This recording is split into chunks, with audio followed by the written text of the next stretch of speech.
Hello, in this video I will convert standard form to vertex form by completing the square. I will introduce the steps for completing the square. Okay, so there are two main reasons for completing the square.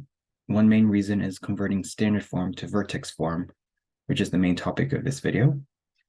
And completing the square is also another technique for finding the x-intercept. So if you don't want to factor, you can complete the square. So some people just prefer a quadratic function to be in vertex form versus standard form. So that's why it's good to know how to put it in for vertex form by completing the square.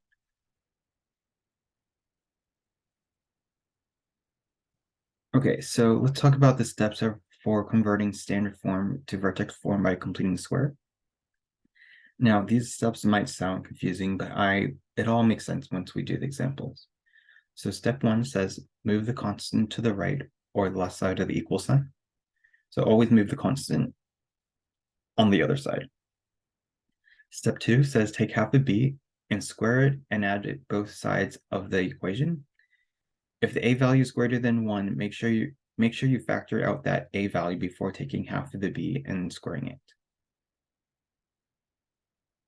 Yeah, so I will explain that when we do an example. Step 3 says one side of the equation should be in standard form. Put it in factor form by placing two parentheses. Inside the parentheses, it should contain the letter and half of the b value. Make sure it's parentheses raised to the second power. So you're going to put it in factor form. I will explain that when we do an example. And then step 4, move the constant to the other side. Do not solve for x unless you want to solve for your zeros or your x-intercept. Then you would solve for x. Okay. So let's start with example 1.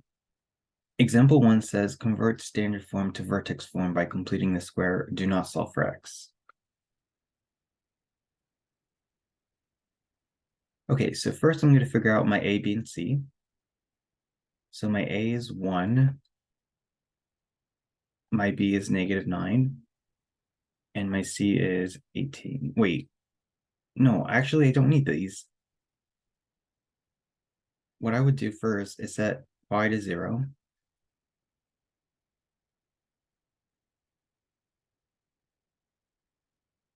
Okay, and the next step is move the constant to the other side. So you could subtract 18. Okay, so you have -18 equals to x squared minus 9x. And then I'm going to put a little space. So what do we put in the space? It's half a b in square. So it's half a b, whatever b is, and then you square it. So thank goodness our a value is 1, right? So it's actually less complex. So what is our b value? So our b value is -9, right? And then you take half of that, and then you square it. So -9 squared is 81 over 4. Okay, so you take half of b, square it, and then add it to both sides. So you're going to add 81 to the fourth here, and add 81 to the fourth there. Okay, maybe I should try blue. So on the left side or right side, you have 81 over 4 minus 18 over 1. Let's clean that up before going any further. So the GCF is 4. So multiply this by 4.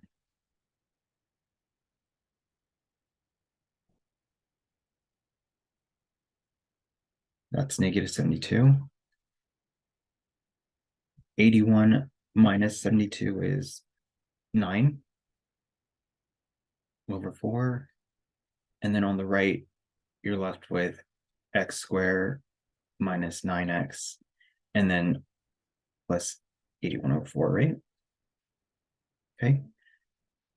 So yeah, now what we're going to do is put this in factor form. So it's kind of like going backwards. So it's going to be parentheses x, not x squared, just x, and then half of b. So if our b was -9, half of that would be -9/2. Just leave it as a fraction. Do not, yeah, don't use it as decimal. Close it with the parentheses and square it.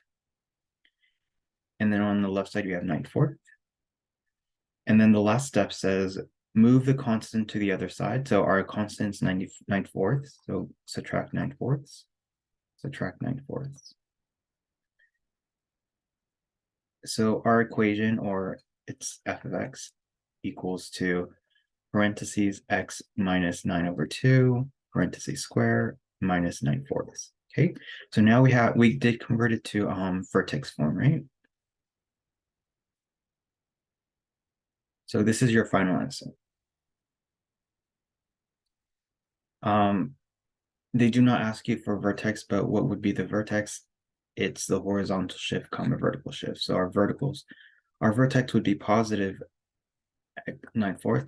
The x value of the vertex is positive 9/4, and then the y value of the vertex is your vertical shift, which is negative 9/4. So it's a bit easier to find the vertex when it is in vertex form. You don't have to do the formula, right? So that's why this is extremely useful.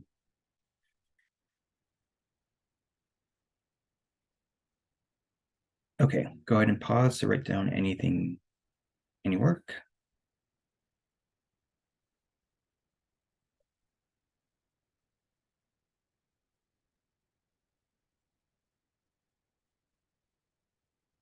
Okay, let's move on to the next one.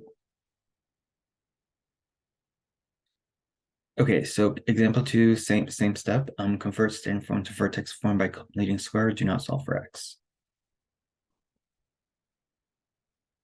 Okay, so first, what I'm going to do is set f of x to 0 or y to 0. The next step I'm going to do is move the constant to the left. So I'm going to add 20. So you get 20 equals x squared minus 8x. And then you're going to put a little space. And what do we put in that little space? You take half of b and you square it. So if our b is -8, take half of that. That's -4, right? And then you square it, which is 16. So take half of b, which is our b is -8. Take half of that, that's -4, square it. So you're going to add 16 here, and then you also have to do it on the other side, 16 here.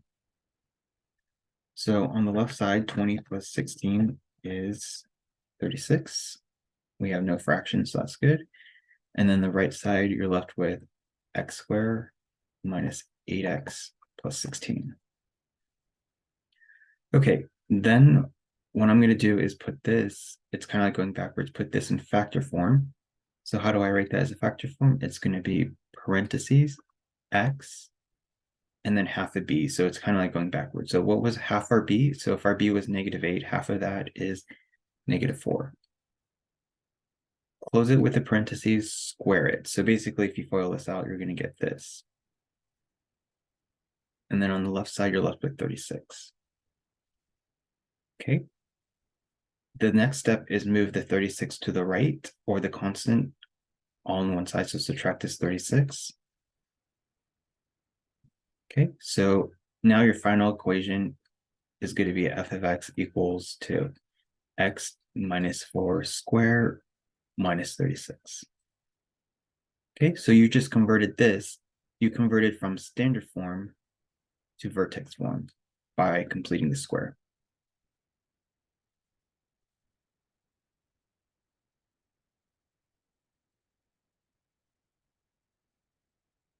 Okay, let's stop here. I will finish the last two examples in another video.